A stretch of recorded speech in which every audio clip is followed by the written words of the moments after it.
Good afternoon, and welcome to Expose Yourself to Art, a show that looks at the creative process by inviting artists to join us in a chat about their life and their art. My name is David Schrader, and with me as always is my co-host, Linda Scheller. Welcome, Linda. Thank you, David. There you are. Give you equal billing here. So it's been a while. I've been away, and it's good to be back, and it's good to see you. Good to have you back. So I understand we have a very talented, multi-talented artist today, right? Yes. She has done many artistic things and is an award-winning watercolorist, Barbara Gill. So why don't we just bring her on, not waste any more time, and get to it. Welcome, Barbara. Hi. Hi. Good to see you, and thanks for joining us. Uh-huh. And get you set up here. There you go. So, where do we start? We usually start at the beginning, and Right. with a question of tell us something about yourself, where you got started, where you came from, and how you got into this art business. So, wherever you want to start, we'll take it from there. Okay. Well, I was an art major at UCSB, Santa Barbara. Got my teaching credential there, and got out and worked for a while, and decided that I really needed an art community to fulfill, like to keep creating, because it's really hard to create when nobody around you is really giving you a place to show. Right. And so for that reason, I decided to go get a master's degree in art, and I chose Fresno State.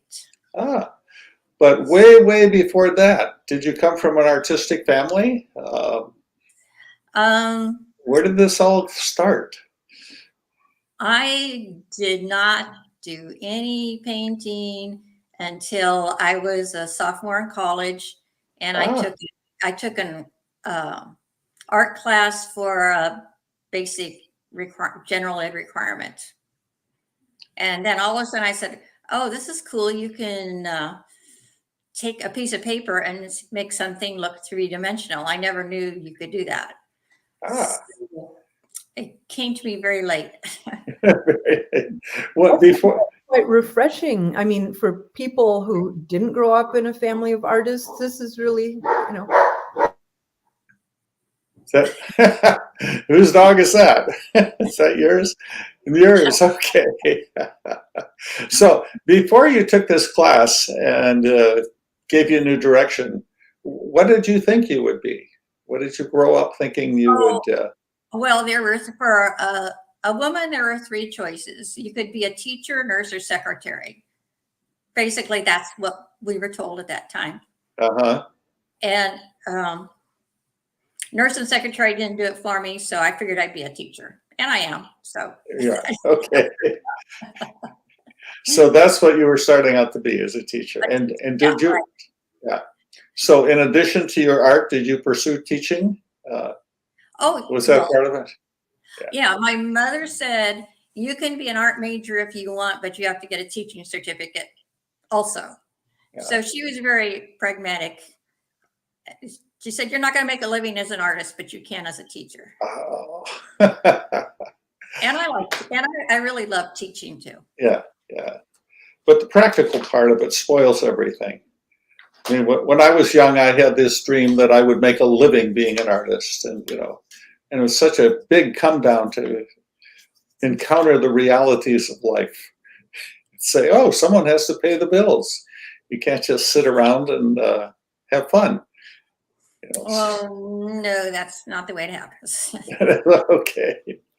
So I understand you brought a rather nice collection of pictures that kind of chronicle your development as an artist and some of the things that you've accomplished. So shall we take a look at those? Sure. Okay, it's going to take me for just a second to bring this up. There we go. There we are. So, whoa, Right. Who's this young person? Man. I know. Oh my goodness. So this is probably 1976 or 77. And I was smack dab in the middle of my graduate program at Fresno State. And in this program, it was fairly academic. There were art history and a lot of writing. But then you also had to produce a graduate show. And so that was kind of like your thesis. So you would have to pick 3 professors to be on your graduate committee to approve all of this. And then you had to have a show of probably about 15 works that would be very thematic and have an artistic statement to go with them. So that was quite an involved process. So are these fabrics or just color swatches? Okay, these pieces this is painted paper. And so one of the professors that I chose for my committee taught color theory, Heinz Gesell. And so we were always, I still do this now. I'm still cutting little coloring on little pieces of paper and putting them together to see how I'm going to work out a color design on a piece that I'm working on. Ah, okay. So if you kind of look behind me, you can see there's a stack of paintings. So I just had a bedroom. So my desk is a door on bricks. And, you see the coffee can for my paintbrushes. And so I'm starting to accumulate pieces of work at this point, but I have to still figure out what my graduate show is going to be, because it has to be a very cohesive piece, and I'm kind of bouncing around.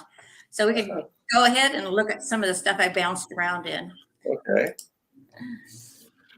So I joined a belly dance group, and this was really popular back then. And so we were not cabaret dancers. We do like banquets and stuff. So we were people from the junior college who took classes. But I was really interested in the use of the veil. So you see that the veil, which I'm holding behind my arm there, you can see part of the body. So part of it's transparent, and then some of it reflects the light, and it becomes opaque. And that's really kind of the crux of what I was going after as I developed my art, is working with the transparencies and the opaqueness. So you can go to the next one. Sure.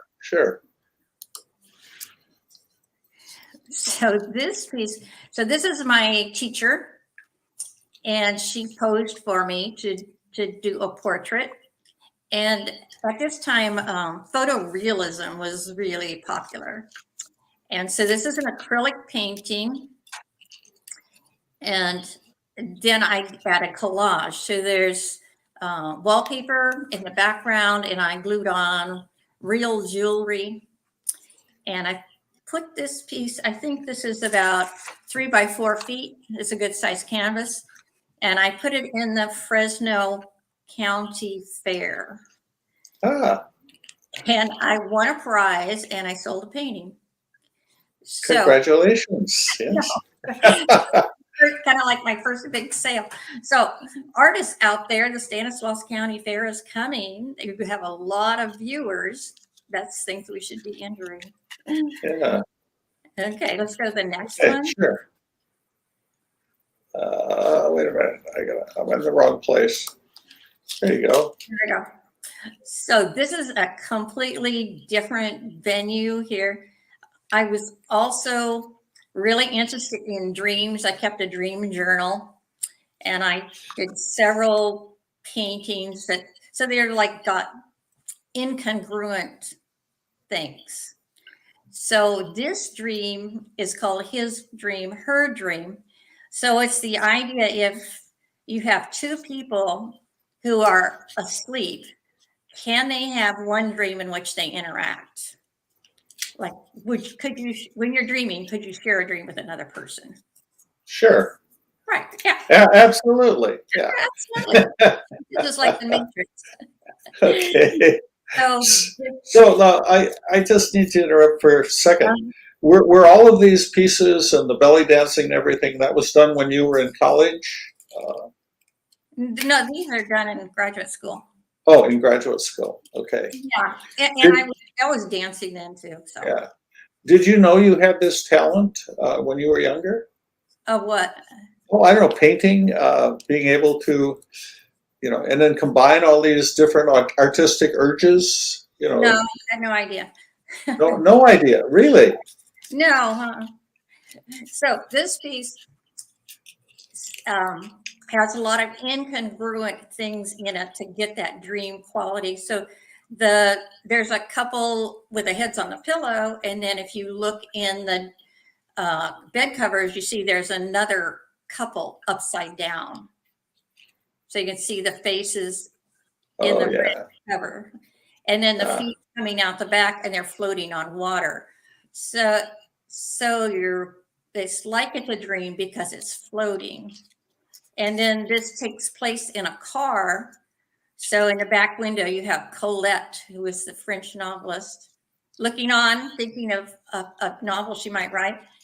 And then out the side window, you see Colette looking into the rearview mirror, looking back at the people. So it's like an in and out dichotomy kind of thing.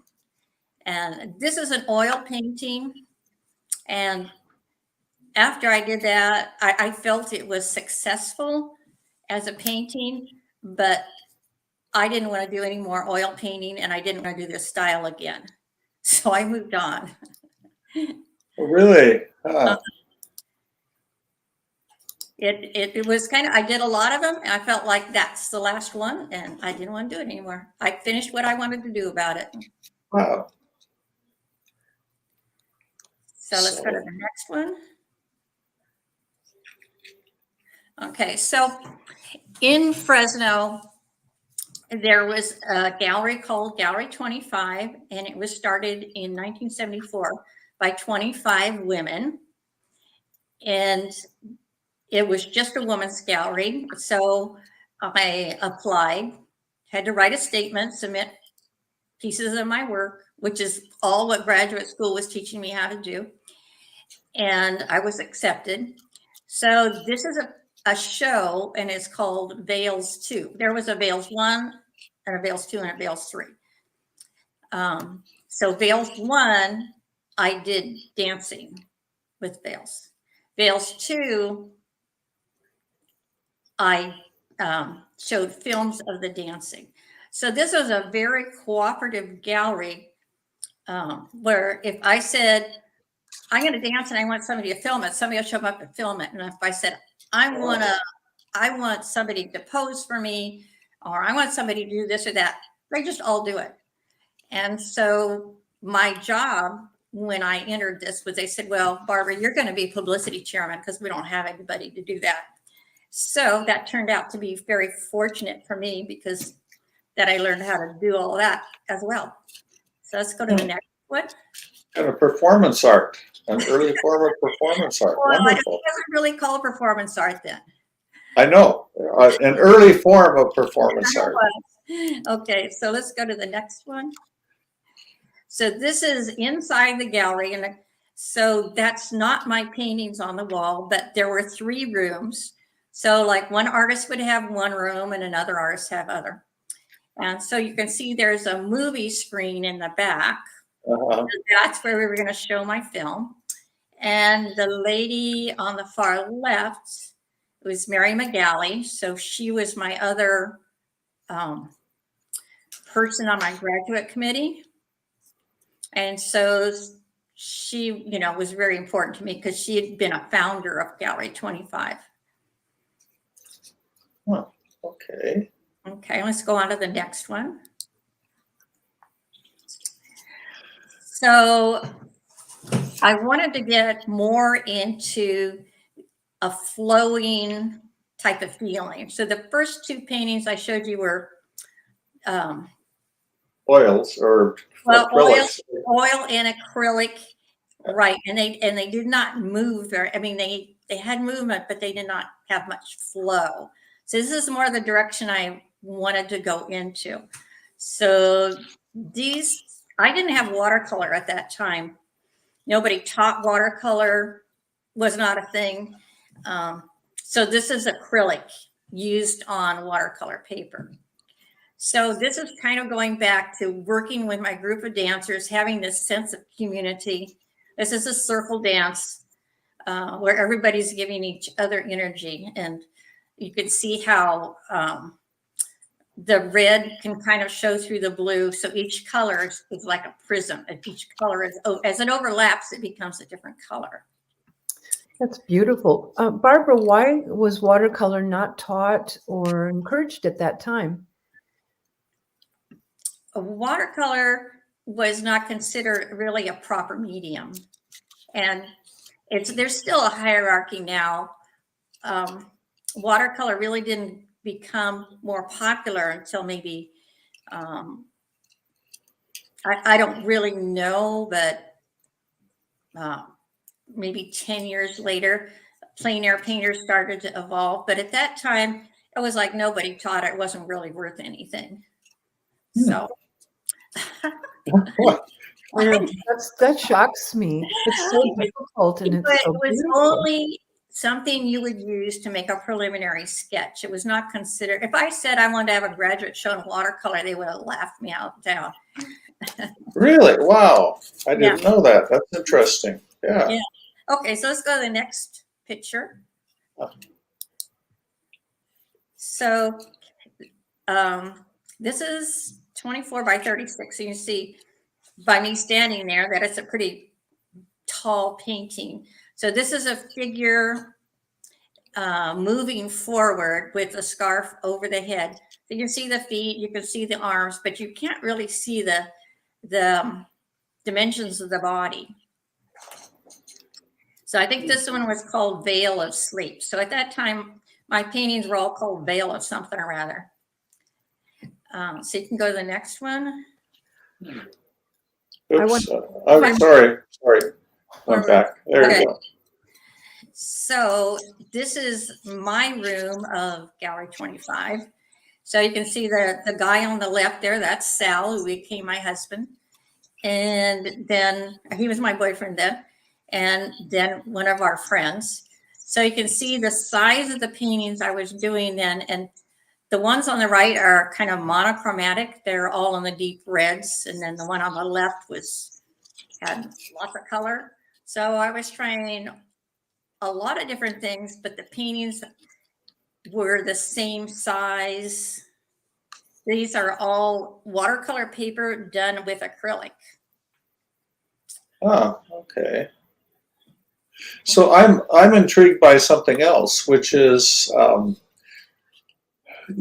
of your artistic makeup is dance and movement, and a very major presence of the body in some of your early work.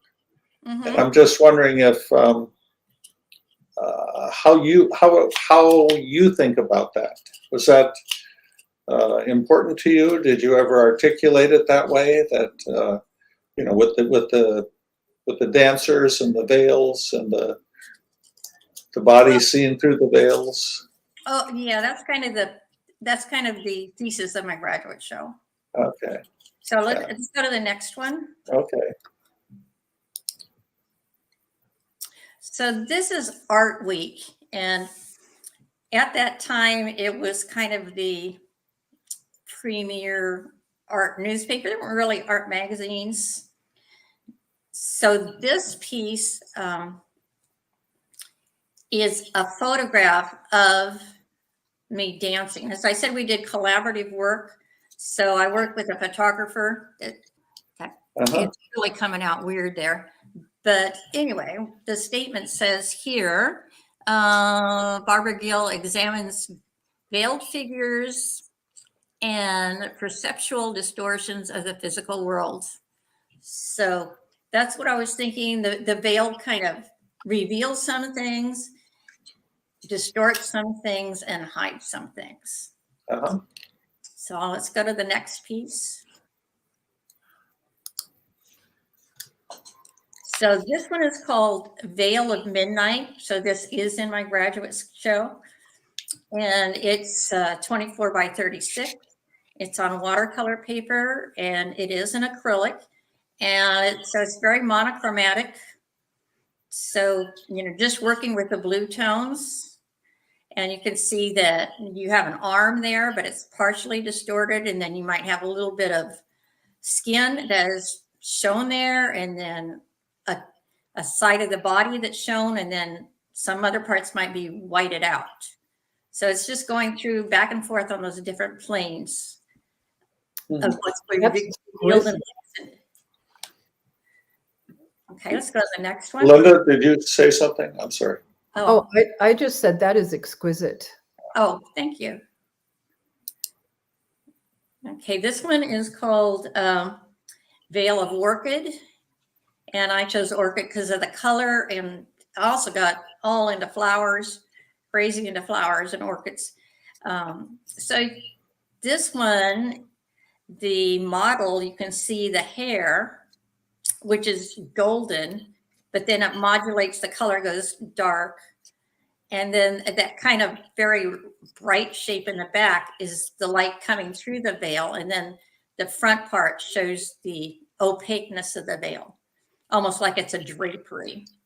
So it's like showing 3 different layers just with the light. Very nice. Yeah. Okay, let's go to the next one. I'm liking this theme. Okay, this one is called Veil of Spring.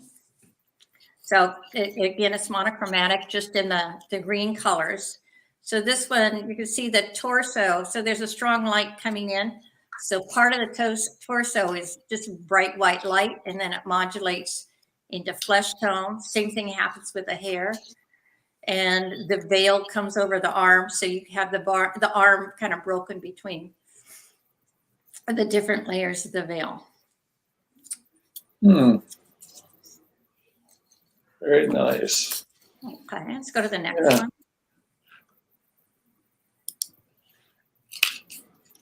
So my third professor on my graduate committee was a dancer. So I kind of went out of the, I stepped a little bit sideways there, and apparently they let me do it. I don't think anybody had done it before, to put somebody out of the art department on their graduate committee. So I took dance the whole time I was a graduate student, and I was really into choreography. So this, unfortunately, is about the only photo I have of this dance, because the photos are all in slides. I can't really get them. I haven't got them converted. So I had different colors. You can see a little bit of the magenta up in the corner. So this is in the courtyard. So I had different colors of paper around the courtyard, and this involved the whole troop. And so this girl was making negative shapes. Another group might be doing a different, like working with high energy. Another group might be working with levels. And they would move about to these different layered colors. And I had a big old gong. I was up on the balcony, and I hit the gong, and then they'd all move to their next space. It was a gas. Oh. Okay, let's go to the next one. In our comments, Angelique G. Noon asked, how long does a typical veil painting take? Well, trying to get the composition is kind of the hardest thing. And once you figure that out, it might take me a couple weeks. So, I graduated, and I've got my master's hood.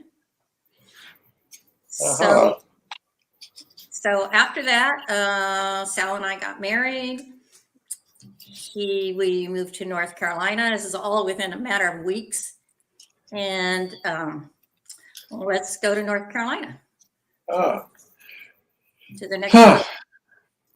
I guess I'm struck, by your saying that you didn't really get into art until later in life. It's like a later born prodigy or something. I mean, this stuff is it's very thoughtful and philosophical and deep, and I mean, you really got into it.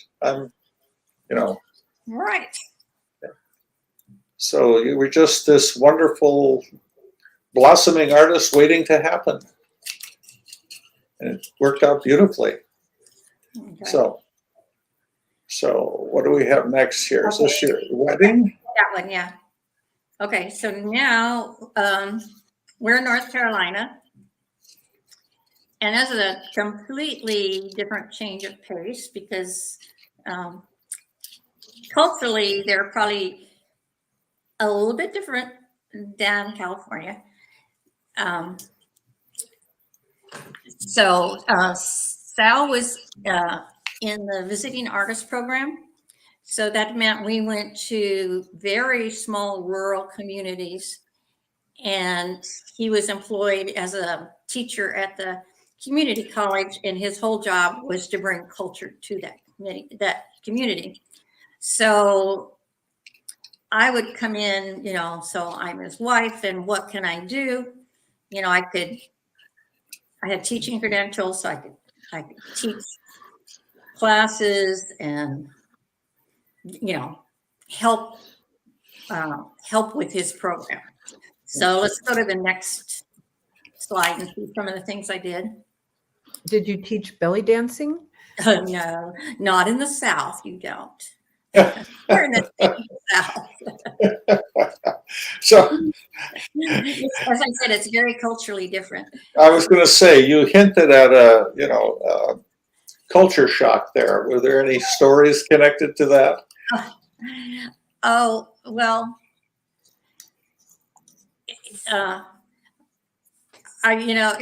it was wonderful. I loved the South. We were there 8 years, but we came back. So, Okay. Okay, I just didn't know. I don't know. I can't think of a particular story. No, that's fine. That's fine.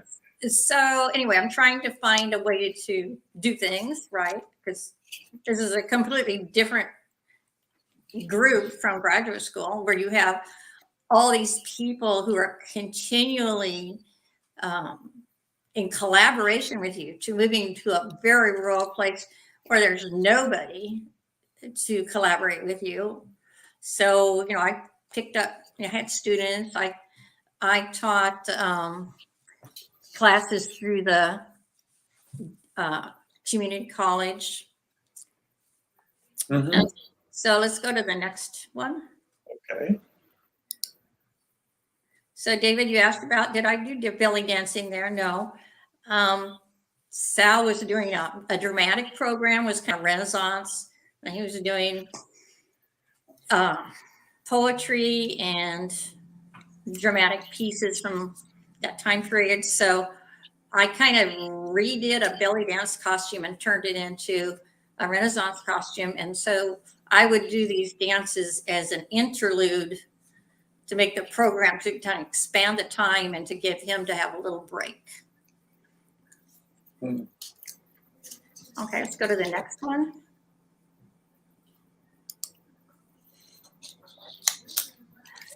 So we call these pieces collaborations that are behind us. So they're all 18 by 24, and they have a poem and an image next to them. So it's basically, I wouldn't really say an illustration, I'd say kind of an interpretation of a line of that poem. So let's move to the next one. Was this still in the 70s, Barbara? 70s and 80s, yeah. Ah. Now this piece is typewritten because this is before there's word processors. So this piece, the poem is on the left, and it is on a piece of typing paper, and then the piece on the right is mine. And the title of this poem is called Stripped of Time. It's about seeing a sunset on a hill. So when I'm interpreting a poem, it's just like one image kind of strikes me, not the whole poem.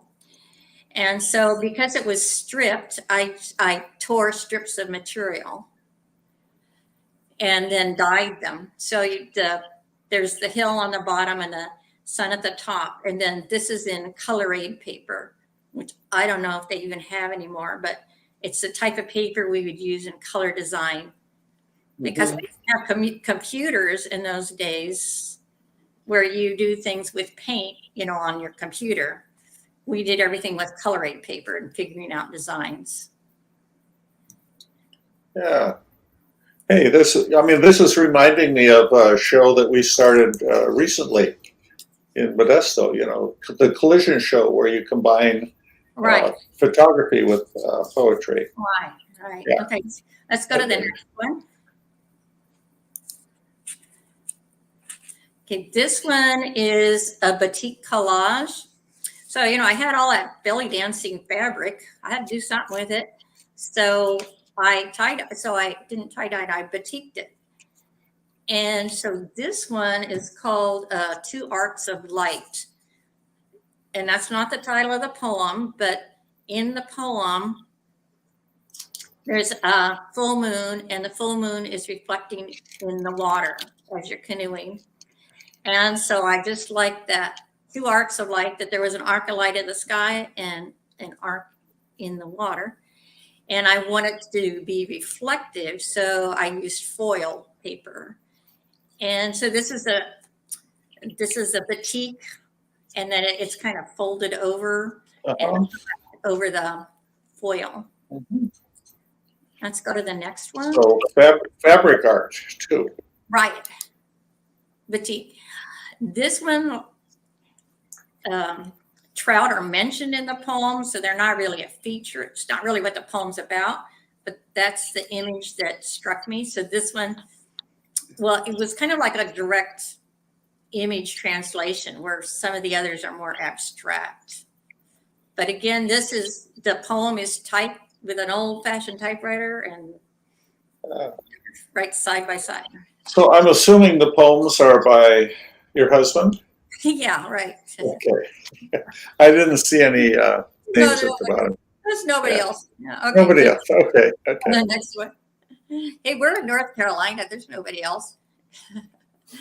Okay, this one was in the domestic show at Mifflin, and it's a haiku. So it says, a leopard-spotted frog squats upon a tuft of broom left by the woodpile. All right. This was at Mifflin, you say? Right, in the domestic show, right. Ah. Okay. So let's go to the next one. It was at Mifflin also. Ah. So where was this one from? This one is from Women in America, the 19th Amendment show. Ah. Okay. And Sal wrote an acrostic poem for this. So my idea is celebrating women is that the school teachers, since I was a teacher, and I always think school teachers were really heroic in the pioneer days. I mean, these young girls like 17, 18, 19 going out somewhere by themselves and teaching in very rough conditions. So anyway, the school marm is my hero. So in this poem, this painting, Sal wrote a poem as the voice of the teacher. So the whole poem is in the voice of a woman. Very nice. So then let's go to the next one. Mm-hmm. So these two books I did the covers for. So these are photographs. And the book on the left, Sunleaf, is out of print. The book on the right, Sal is putting in the little free libraries. So that's all over Modesto. Great. Go to the next one. So these two books are at Mifflin in the gift shop. So these are watercolors. And so I I did the covers for these. And so these are wraparound covers. So in other words, if you Oops, I'm sorry. Sometimes when I try to move things, they jump around. So right. sorry. So if you flip that book over, there's the painting continues. So let's go to the next one. What, this one? Yeah, that's right. Yeah. Okay. Okay, this one is The Identity Prisms. This is a book of plays. And since he wanted to talk about prisms, I don't know why, but anyway, he did. So I painted all these little pieces of paper like a prism and cut them up and glued them up. So I really like this one because I think it's kind of fanciful. Okay, Yes. let's go to the next one. So we moved back to California, and Sal became the drama teacher at Davis High School. And so we're still in time period of no computers. So I did all the graphics. So this is for Steel Magnolias. And you can see the kids wrote all over it. So, the kids took their play posters. It was like, it's like the yearbook. And they write to all their friends on their play posters. So that was lots of fun. So let's go to the next one.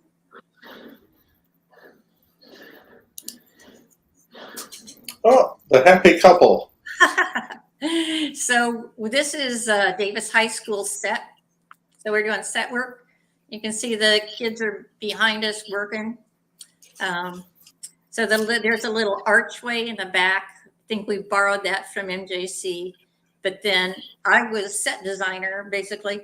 So I would come in and draw where everybody was supposed to paint. And then I would supervise teenagers. So let's go to the next one. So this is the set for the Sicilian Gambit. And this takes the whole length of the stage. And so the flats are 3 feet wide. So this is all put together and taped to look like one thing. So I drew the Sicilian village in perspective with like the cobblestones in front. And then it's supposed to be a fishing village. So the seaside is to the side. So I would draw these onto the flat with like charcoal. And then the kids I'd tell them how to paint it. So that's what we did a lot of Saturdays doing. Jeez. Yeah. Wow. Yeah, I know. It was a big set. Yeah. Yeah. So when we introduced you, we said you were multi-talented. It's like, this is amazing. You know. Well, it's dancing and all kinds of art forms, and now set design and set painting. Wow. I'm impressed. Let's go to the next one. Okay. So this is Lindsay Bryant, and she was a Davis High School student. I ended up doing all the cast photos because nobody else would. And I worked on costumes because nobody else could, like, who's going to go major the girls? Well, it's got to be me. So I did a lot of work in that area too. But Lindsay is now the drama teacher at Davis High. So we're very proud of her. Okay. And let's go to the next one. one. So this is a photograph? Yeah, I did. The background is kind of faux wallpaper that I painted, and then that's a photograph of her in her costume. Okay. And this is what I did in the daytime. I taught third graders for many years from Modesto City Schools. So, it's getting towards retirement, and Sal was moving out of the drama into other areas. And so I was trying to think, what should I be doing with this kind of more time to my life now? I don't have to be painting sets every Saturday. And so then let's go to the next picture. So I thought, well, I'll join Miss Gallery. And you can see this is an old picture because we've got the old logo there, Uh-huh. the Art Center and Gallery. So I started working with the gallery, and I went to Artel with Uh-huh.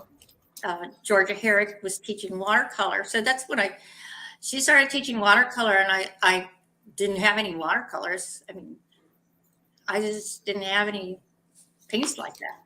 All I had was acrylic. So I started, getting very involved with Artel. And let's go to the next one. Before we do, this is the present location for Mifflin Gallery. Were you a member when it was in the basement of the museum? I had one show there with Valley Suncatchers. Okay. But I kind of joined just as they moved over. Okay. So this is a two-person show I had at Mifflin Gallery. It's called So I Paint. So the top is mine, China Beach, and then the bottom is another watercolor artist called Don Danidi, who lived in the Bay Area. So I had the L shape of the gallery, and then he had the long kind of railroad car part of the gallery. Uh-huh. Oh, when was this approximately in terms of time?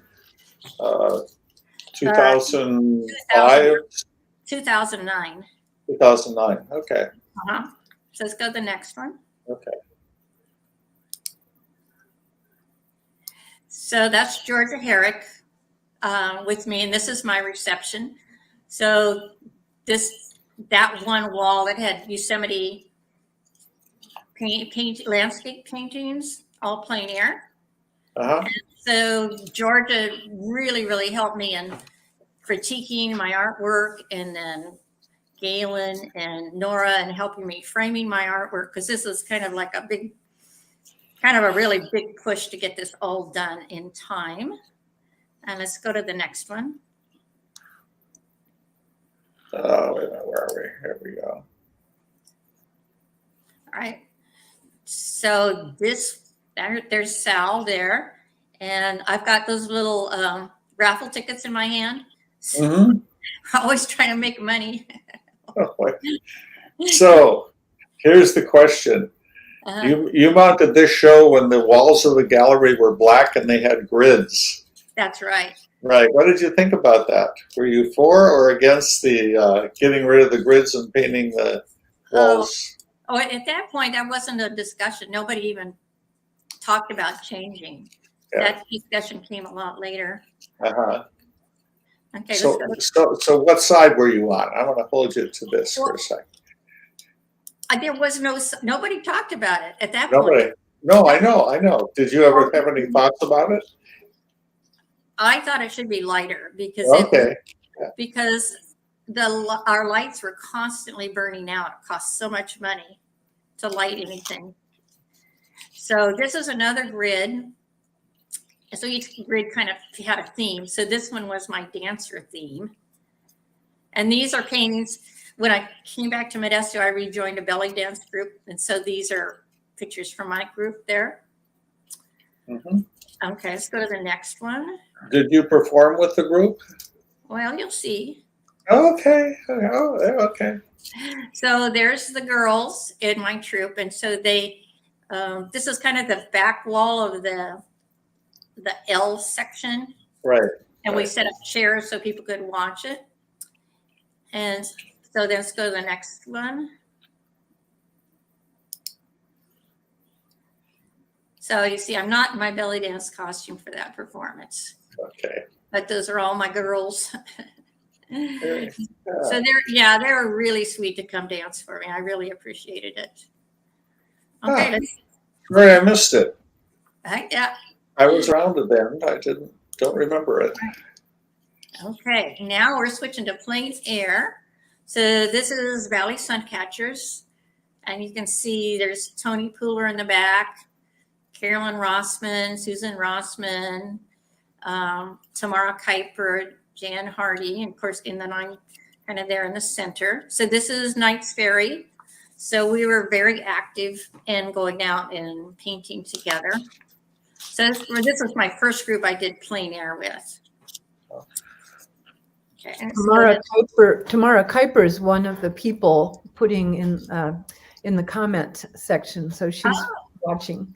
Oh, good, good. Okay, let's do the next one. Okay, this is a different group of plein air painters, and this is Yosemite. So we would go every October to Yosemite, the whole group of people, and then have critiques up there. And so if this is Cathedral Beach, and if you look one way, you see El Capitan. You look the other way, you see Half Dome. So we did quite a few years of painting in Yosemite. And let's do the next one.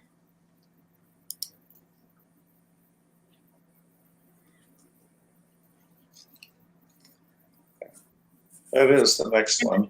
There it is. That's right. This is Kennedy Meadows. And so we would go up there and rent a cabin and spend a week painting up there. Mm-hmm.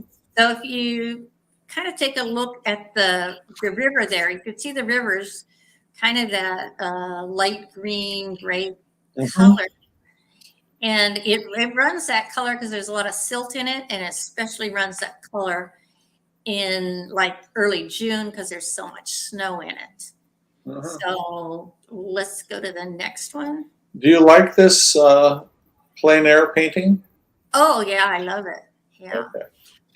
Very fun.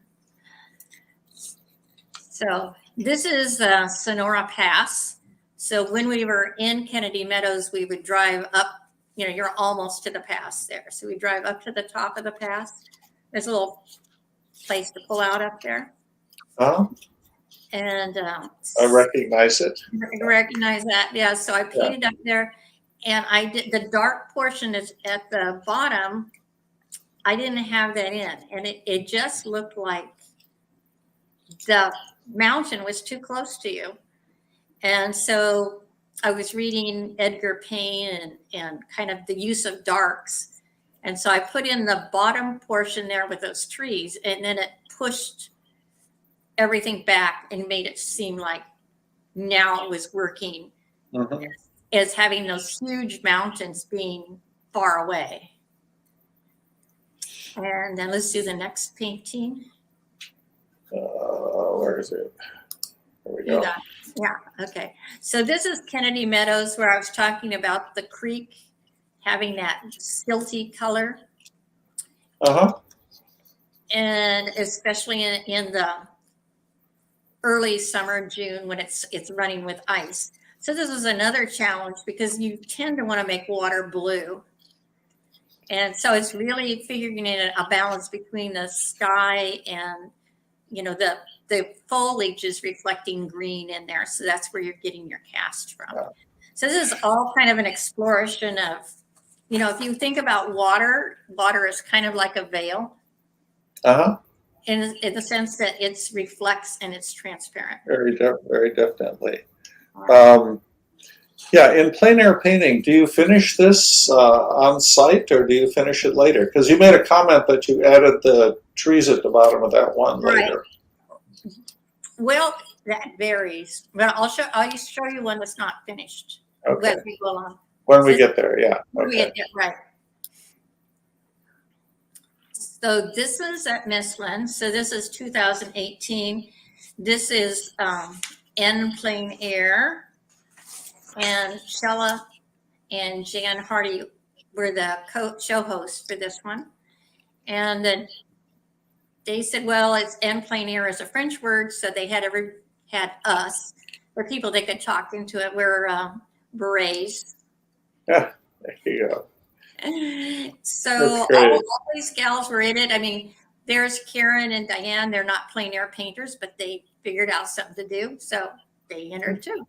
There you go. That's cool. Okay, let's go to the next one. There you are. Okay, so this is the picture you had up. This is Monterey. So I'm in the Monterey Bay Plein Air Painters Association. So since I like to paint the ocean, I joined a group over there. And so then I could show over there also. Okay. Okay, so let's go. So have you morphed into more watercolor at this point? Yeah, I mean, I'm strictly watercolor, plein air. Okay. Okay. So let's go to the next one.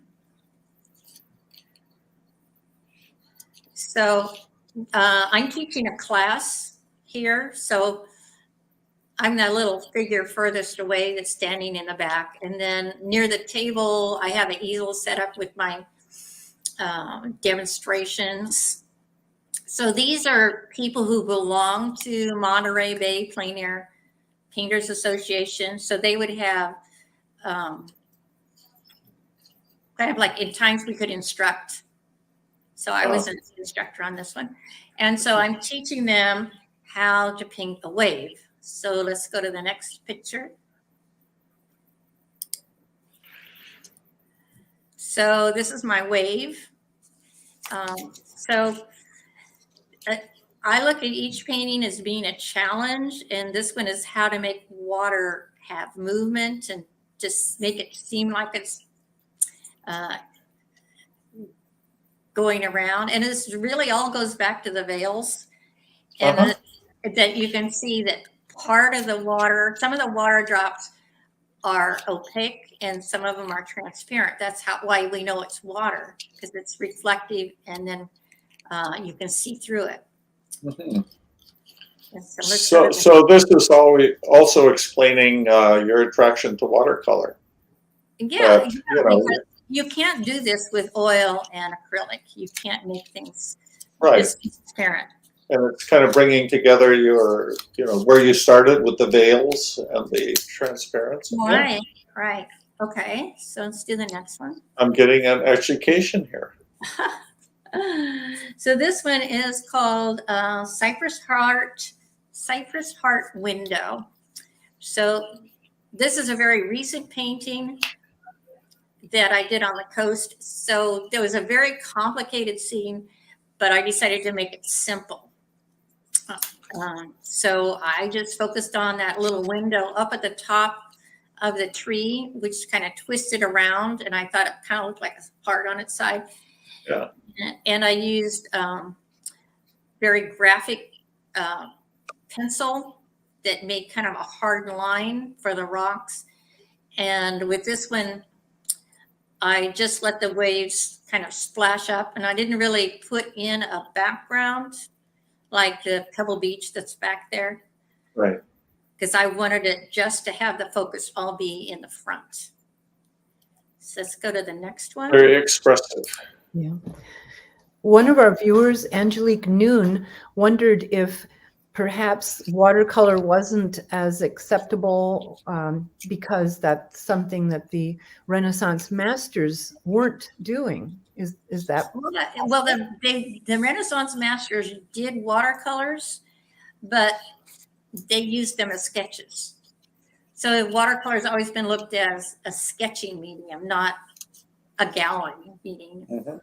So this piece, I'm not sure if it's finished or not. I just did this a couple weekends ago. So this is Carmel Highlands Station. There's a little gas station on Highway 1 going south from Carmel. Oh, right. Yeah, and it's got a tile roof and this little tower. Uh-huh. So what I want it to be is, I really like the background. I want the background to be really loose, and then I want to have some things coming forward in it. So this piece, I'm just going to let it set for a while. So as you said, I'm not sure if it's done. I'm just going to let it sit there, because with watercolor, if you go around and mess with it, you are finished, because you cannot fix something in watercolor. Oh, tell me about it. Tell me about it, right. Okay. So you got to know. So I try to think about what I'm going to do before I do. Okay, let's go to rock art. So it starts easy enough. You buy some pretty little amethyst at a gift shop, and pretty soon you're in Crazy Town with all the rocks. So the vertical one on the left is called Citron Falls.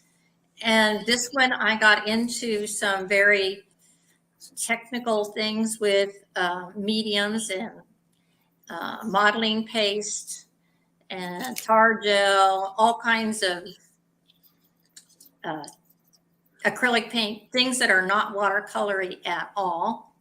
So that one was inspired by Bridal Veil Falls, and the rainbow is basically gold there. So I used actual little gold chips of rock in it. Ah, And then the one on the right is called Oceana. And so those are agates and acrylic. So okay. let's go to the next one. So this one is called Finding Home. And this one I did as a donation for Cricket's Hope. And this is the one where the children are referred, they are in family court, and they have an art therapy program. And part of the art therapy program, they do these drawings, and then we take the drawings and interpret them. So this drawing this child had 6 hearts, and she was talking about how her family was looking for a home and things like that. Okay. So this one has 6 hearts. So there's basically 3 on the top, 3 on the bottom. Only the hearts, you can kind of see an outline of the heart. I did not make them really defined. Right. The top left and the bottom left are hearts. The other ones are kind of less of a heart. And then I put the stones in each one as kind of like those are the people living there. Ah, Fine. And everybody's home can be different. another exploration on your part. Okay, so let's go to the next one. Ooh, Oh, there's Puff. it's fun. So I did this one for the Mislin art auction. And this is a piece of a crazy lace. The stone is a rather large stone. And I could never figure out what to do with it. And then Diane and Karen were on Facebook. They were going to have their dragon challenge. And I thought, well, I can do a dragon. You can do a dragon. Yeah, there you go. So we're coming kind of to, we don't have to end on the hour, but we're kind of winding down. So Sure. Yeah. maybe we can, I don't know how. Okay, we've got one more in this segment and we can stop right there. Oh, Okay, so this one is called Smolder, and it's a triptych. And it was in the Autumn Art Festival, and that is with a resin. So that's kind of a brand new technique that I'm working with right now. okay. So we can stop right there. And there you are. Okay. Yeah. Nice. Wow, what a journey. Me. You've never stopped once you got into it. I mean, you've continued to explore and incorporate all the different things in your life, from your dancing and your veils to trying out new art forms. You're an artist. What else can we say? It's wonderful. I'm so happy you shared this with us. And I love the collaboration both between you and Sal, and the way you interpret each other's art and build upon it, and the other artists in your life. It's just so inspiring. Barbara, could you share with us your website and social media so that people can see more of your art? Okay, so my website is barbaragillart.com, which is basically just my name. And Instagram is Gill Watercolors. And my Facebook is Gill Watercolors. So I'm there. Okay. Do we have any more comments here? Let's see. Yeah, Lots of comments. Yeah, go ahead. Angelique pointed out resin is expensive. And I wondered where you get your rocks. Oh, where I get my rocks? I go Yes. to the Turlock Gem Show. I love it there. Yeah, I know. But I do want to plug Artist Open. Yes, yes. So Let's that's see if I can bring this back in just a second.